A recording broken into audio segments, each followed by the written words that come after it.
នឹងជំរាបសួរលោកគ្រូថ្ងៃនេះខ្ញុំធ្វើការបកស្រាយអំពី5ចំណុចដែលតកតងនឹង high quality classroom assessment ហ្នឹងដែលចំណុចទី1គេថា clear and appropriate learning target មានន័យថាអាហ្នឹងមុននឹងយើងចាប់ផ្ដើមវិតម្លៃគ្រូត្រូវដឹងឲ្យច្បាស់ថាតើសិស្សហ្នឹងចេះអីខ្លះហើយគោលដៅនៃការសិក្សាហ្នឹងគឺវាស់ស្ទង់អីខ្លះហើយវាសមស្របទៅនឹងចំណេះដឹងការត្រិះពិចារណាបំណិនរបស់សិស្សបែបណាអញ្ចឹងមានន័យថាកន្លែងនេះគេឲ្យយើង select បែបមេតូតណាមួយដែលយើងយកមកប្រើប្រាស់សម្រាប់សិស្សហើយមេតូតទាំងនោះវាមានច្រើនដូចជាបែបវិញ្ញាសាគុយ CM ឬក៏សំណេរឬក៏ការស៊ូផ្ទាល់មកឬក៏ការ observation ជាក់ស្ដែងវាស៊ីសងទៅលើការដាក់របស់យើងធ្វើមិនឲ្យអាការតេស្តដែលយើងដាក់ឲ្យសិស្សហ្នឹងគឺវាមានលក្ខណៈសមស្របនឹងសិស្សនិងសមស្របនឹងពេលវេលាហើយទី2គឺដល់ validity ហ្នឹងគឺភាពសុពលភាពតើយើងដាក់វាហ្នឹងគឺវាសក្តិអត់ហើយអាភាពសក្តិភាពសុពលភាពរបស់វាហ្នឹងគឺសំដៅទៅលើភាពត្រឹមត្រូវនៃវិញ្ញាសាតើតេស្តដែលយើងយកមកធ្វើហ្នឹងវាជាការវាស់វែងឲ្យសិស្សហ្នឹងគឺឲ្យសិស្សចេះត្រឹមត្រូវដែរឬទេហើយប្រភេទនៃការដាក់តេស្តមានន័យថាយើងគួរតែដាក់តេស្តទៅតាមប្រភេទអ្វីដែលយើងបានរៀនមានន័យថាឧទាហរណ៍តេស្តហ្នឹងបានលទ្ធផលលុះត្រាតែតេស្តហ្នឹងការដាក់តេស្តរបស់យើងហ្នឹងវាសមស្របទៅនឹងអ្វីដែលយើងបានរៀនមានន័យថាដល់ពេលដែលយើងដាក់តេស្តសមស្របនឹងអ្វីដែលយើងបានរៀនហ្នឹងអាហ្នឹងហើយដែលគេហៅថាវាមានសុពលភាពហើយទី2គឺតកតងនឹងពេលវេលាមួយទៀតពេលវេលាក៏អាចក៏ចាត់ទុកថាមានសុពលភាពដែរឧទាហរណ៍ថាសុពលភាពមួយឧទាហរណ៍ថាក្នុងសម័យ2025យើងយកតេស្តនឹងមកប្រើអញ្ចឹងនៅក្នុង2030ឬ2050យើងមិនអាចយកតេស្តនឹងមកប្រើបានទៀតទេដោយសារតែមានការវិវត្តសង្គមការអាប់ដេតអីផ្សេងអញ្ចឹងហើយចូលដល់ចំណុចទី3គឺ reliability មានន័យថាហ្នឹងភាពដែលអាចជឿទុកចិត្តបានមានន័យថាសំដៅទៅលើភាពស្ថិរនៃពិន្ទុមានន័យថាស្ថិរមិនដល់ការតេស្តហ្នឹងវាមិនមានអ្វីប្រែប្រួលទេមានន័យថាមិនគួរប្រែប្រួលខ្លាំងឧទាហរណ៍ពីប្រែប្រួលខ្លាំងមិនឧទាហរណ៍តម្រង់ថាគ្រូផ្សេងគ្នាតេស្តសិស្សអញ្ចឹងណាតម្រង់ហ្នឹងមានន័យថាតេស្តហ្នឹងវាមិនមានលក្ខណៈប្រែប្រួលខ្លាំងទេមានន័យថាដូចសិស្សទី6ថាអញ្ចឹងការបរៀនសិស្សវាអាចផ្សេងគ្នាប៉ុន្តែការតេស្តហ្នឹងគឺក្លឹបសារតែមួយឯងអញ្ចឹងតែន័យដែលយើងទទួលបានក៏វាមិនខុសគ្នាឆ្ងាយអីប្រហែលដែរវាមានតិចតួចអីចឹងណាហើយចូលដល់បន្ទាប់មួយទៀតគឺចូលដល់ចំណុចទី4គឺសុភវិនិច្ឆ័យនិងយុត្តិធម៌ឬក៏យើងអាចនិយាយថា fairness ហ្នឹង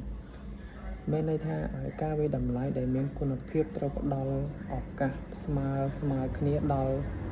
សិស្សគ្រប់រូបមានន័យថាយើងត្រូវទី1គឺគ្មានការលំអៀងហ្នឹងមិនមានន័យថាយើងឲ្យសិស្សម្នាក់ហ្នឹងគាត់ប្រឡងដោយគ្មានការដាក់បន្ទុកលំអៀងឧទាហរណ៍ថាយើងឃើញសិស្សម្នាក់ហ្នឹងគាត់ស្អាតគាត់អីចឹងទៅឧទាហរណ៍ថាគាត់ស្អាតគាត់កូនអ្នកមានចឹងទៅអញ្ចឹងយើងមិនអាចឧទាហរណ៍គាត់ធ្វើតេស្តបានប៉ុន្មានយើងគួរតែដាក់បន្ទុកគាត់ប៉ុណ្ណឹងមិនអាចគេកូនអ្នកមានដាក់បន្ទុកគេច្រើនឬយ៉ាងតិចយ៉ាងម៉េចទេអាហ្នឹងគឺខុសក្បួនខ្នាតហើយចូលដល់បន្ទាប់គឺពីសិស្សដឹងជាមុនអំពីអ្វីដែលត្រូវវាតម្លៃមានន័យថាសិស្សដឹងមុនមិនមានថាមុនប្រឡងយើងគួរតែប្រាប់សិស្សថាប្រឡងដាក់បន្ទុកមិនឧទាហរណ៍ថាយើងប្រឡងថ្នាក់ទី3ចុះយើងនឹងដាក់ថាយើងប្រឡងថ្ងៃហ្នឹងមាន5សំណួរ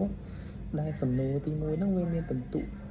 2បន្ទុកសំណួរទី3 2បន្ទុកសំណួរបន្តទៅគឺ2បន្ទុកស្មើគ្នាអញ្ចឹងមានតែពេលដែលសិស្សធ្វើឧទាហរណ៍បើគាត់ធ្វើត្រូវបាន4បន្ទុកគឺ4បន្ទុកបើតែគាត់ធ្វើបាន4លំហាត់មានតែគាត់បាន8បន្ទុកអញ្ចឹងធ្វើឲ្យអាហ្នឹងធ្វើឲ្យមានកម្លាំងភាពមានន័យថាអ្នកណាក៏ដោយធ្វើបានហ្នឹងគឺឲ្យធ្វើបានត្រឹមត្រូវគឺគាត់អាចទទួលបានបន្ទុកនឹងជាក់ស្ដែងអញ្ចឹងមែន ហើយបន្ទាប់នេះចូលដល់ចំណុចសម្រាប់មួយទៀតគឺមានការសម្របសម្រួលសម្រាប់សិស្សដែលមានតម្រូវការពិសេសមានន័យថាមិនយ៉ាងមានការសម្របសម្រួលសម្រាប់សិស្សដែលមានតម្រូវការពិសេសឧទាហរណ៍ថាសិស្សខ្លះគាត់មានលក្ខណៈពិការភាពសិស្សខ្លះគាត់មានបញ្ហាគ្រួសាររវល់ឬក៏បញ្ហាដែលយើងមិនអាចឲ្យបខំគាត់បានឧទាហរណ៍ថាថ្ងៃហ្នឹងឪពុកគាត់ឈឺគាត់ច្បាប់គាត់ឬក៏ម្យ៉ាងទៀតលក្ខណៈថាម្ដាយគាត់ឈឺឬក៏មានកម្មវិធីអីនៅផ្ទះធ្ងន់ធ្ងរគាត់តាបកិច្ចភ្លាមអញ្ចឹងឧទាហរណ៍ថាសិស្សចំណោមទាំងអស់គាត់បានប្រឡងចិត្តអស់ហើយនៅសល់តែម្នាក់ហ្នឹងឯងអញ្ចឹងយើងក៏គួរតែធ្វើតេស្តហ្នឹងសម្រាប់គាត់ដែរមានតែដើម្បីឲ្យសិស្សហ្នឹងមានទទួលបានភាពយុត្តិធម៌និងសុភវិនិច្ឆ័យបានត្រឹមត្រូវអញ្ចឹងណាហើយចូលដល់បន្ទាប់ទៀតតកតងទៅនឹងចំណុចទី5របស់យើងចំណុចទី5គឺផលវិជ្ជមាននិងការអនុវត្តជាក់ស្ដែងនឹងឥឡូវចូលដល់ចំណុចបន្ទាប់គឺចំណុច5គឺផលវិជ្ជមាននិងការអនុវត្តជាក់ស្ដែងមានន័យថាម៉េចផលវិជ្ជមានហ្នឹងមានថាការវិតម្លៃគួរតែជួយជំរុញទឹកចិត្តសិស្សឲ្យចង់រៀនបន្ថែមនិងជួយឲ្យគ្រូកែតម្រូវវិធីសាស្ត្រតាមានន័យថាផលវិជ្ជមានហ្នឹងនៅពេលដែលយើងឧទាហរណ៍ថាគេថាម៉េចការវិតម្លៃគួរជួយជំរុញទឹកចិត្តសិស្សឲ្យចង់រៀនបន្ថែមមានន័យថាយើងត្រូវតែប្រាប់សិស្សមានន័យថានៅពេលដែលគាត់បានទទួលបានតេស្តហ្នឹងយើងគួរតែណែនាំគាត់ថែមបើមិនគាត់មានការខ្វះខាតក្នុងប្រការណាមួយដែលគាត់មិនមានទេណាគាត់ដូចថាគាត់ថាយើងតេស្តគណិតវិទ្យាចុះមានន័យថាគាត់ខ្សោយក្នុងការគុណលេខអញ្ចឹងយើងត្រូវតែគួរតែបង្រៀនគាត់បន្ថែមតកតងទៅនឹងការគុណលេខការបូកលេខបន្ថែមទៀតហើយនឹងបន្តមកទៀតគឺថាមិនជួយឲ្យគ្រូកែសម្រួលទីសាស្ត្របង្រៀនឧទាហរណ៍ថាយើងបរៀនសិស្សក្នុងសិស្ស30នាក់នៅពេលដែលយើងធ្វើការប្រឡងហ្នឹងអញ្ចឹងមានតែសិស្សខ្ទង់មកជា5%ប៉ុណ្ណោះដែលអាចធ្វើតេស្តនឹងបានអញ្ចឹងបញ្ហានៅពេលដែលមានន័យថាសិស្ស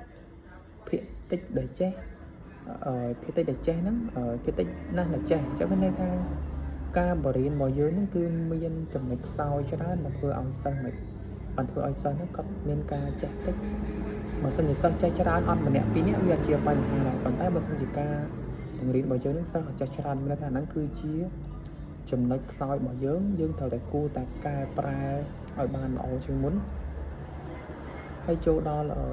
ចំណុចបន្ទាប់គឺភាពជាក់ស្ដែងមានតែភាពជាក់ស្ដែងមិនទីសាស្ត្រវិតម្លៃត្រូវអាចធ្វើអនុវត្តបានក្នុងថ្នាក់រៀនជាក់ស្ដែងមិនចំណាយពេលចំណាយថវិកាច្រើនហួសហេតុនិងងាយស្រួលយល់សម្រាប់សិស្សមានតែមិនអាហ្នឹងគឺយើងឧទាហរណ៍ការប្រឡងអីផ្សេងឧទាហរណ៍ថាយើងដាក់ឲ្យសិស្សប្រឡងដែលគ្រាន់តែសិស្សម្នាក់គាត់ហាយកដាស់មកគាត់ហាយកដាស់ហើយប្រឡងរយៈពេលប្រហែលនាទីឧទាហរណ៍ធម្មតាយើងប្រឡងសិស្សអាច1ម៉ោងឬក៏លើសនឹងតិចតួចយើងមិនត្រូវការប្រឡងរយៈពេលដូចថា3ម៉ោងឬក៏4ម៉ោងអាហ្នឹងវាចូលជាការចំណាយពេលអត់ប្រយោជន៍ធម្មតាការគិតរបស់សិស្សឬក៏ស្ថានភាពរបស់យើងមានលំនឹងក្នុងការប្រឡងគឺគេអាចកំណត់ថា1ម៉ោងកន្លះឬក៏2ម៉ោងជាក់ស្ដែងទៅតាមវ័យយើងអញ្ចឹងណាហើយនេះគឺជាការបកស្រាយបញ្ចប់របស់ខ្ញុំហើយប៉ុន្តែខ្ញុំនឹងធ្វើការសរុបសេចក្តីមកវិញនិយាយជារួមការវិតម្លៃបែបhigh quality classroom តែសម័យហ្នឹងការវិតម្លៃបែបការវិតម្លៃក្នុងថ្នាក់រៀនដែលមានគុណភាពខ្ពស់ហ្នឹងគឺមិនគឺសរុបមកថាការវិតម្លៃក្នុងថ្នាក់រៀនដែលមានកម្រិតខ្ពស់ហ្នឹងគឺជាស្ពានចម្លងទៅកាន់ភាពជោគជ័យរបស់សិស្សវាមិនត្រឹមតែប្រាប់សិស្សជាប់ឬធ្លាក់នោះទេប៉ុន្តែវាជាមេតូតឬក៏ជាឧបករណ៍សម្រាប់ការរៀននិងការបង្រៀនប្រកបដោយប្រសិទ្ធភាពមានន័យថាម៉េចនៅពេលដែលយើងបានរៀនអំពីការវិតម្លៃក្នុងថ្នាក់រៀនដែលមានប្រសិទ្ធភាពខ្ពស់ហ្នឹងហើយយើងអាចយកចំណុចសំខាន់ហ្នឹងយើងអាចដឹងពីកម្រិតសិស្ស nó phải để dựng đăng pi cầm đặt sơ hái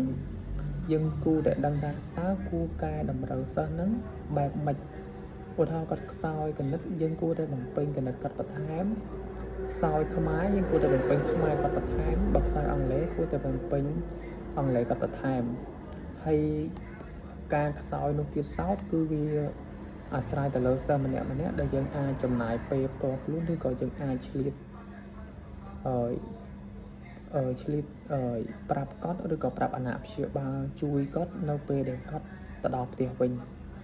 ហើយមួយទៀតតកតងនឹងការបង្រៀនគេថាប្រកបដោយប្រសិទ្ធភាពមិនការបង្រៀនហ្នឹងគឺនៅពេលដែលយើងបរៀនសិស្សឧទាហរណ៍ណាយើងប្រើ style បែបហ្នឹងវិធីសាស្ត្របែបហ្នឹងសិស្សនៅក្នុងថ្នាក់គាត់រៀនទៅគាត់អត់សូវជាយល់ទេថាអញ្ចឹងយើងអាចគួរតែបង្កើតជា style បង្រៀនបែបថ្មីណាមួយហើយបន្ទាប់មកយើងនឹងធ្វើការអនុវត្តមួយសារទៀតតើ style បង្រៀនហ្នឹងមានប្រសិទ្ធភាពអត់ហើយចំណុចសំខាន់កន្លែងហ្នឹងគេថាកន្លែងហ្នឹងគេចង់មិនមានន័យថាការ style បង្រៀនរបស់យើងវាមិនមែនមានប្រសិទ្ធភាពគ្រប់ចំនួនគ្រប់ថ្នាក់ទេវាអាស្រ័យទៅលើស្ថានភាពសិស្សស្ថានភាពការរស់នៅសង្គមជាក់ស្ដែងទៅតាមសម័យកាលមួយដែលយើងជួបប្រទេសហ្នឹងបានលោកគ្រូចំពោះខាងខ្ញុំអស់ប៉ុណ្ណឹង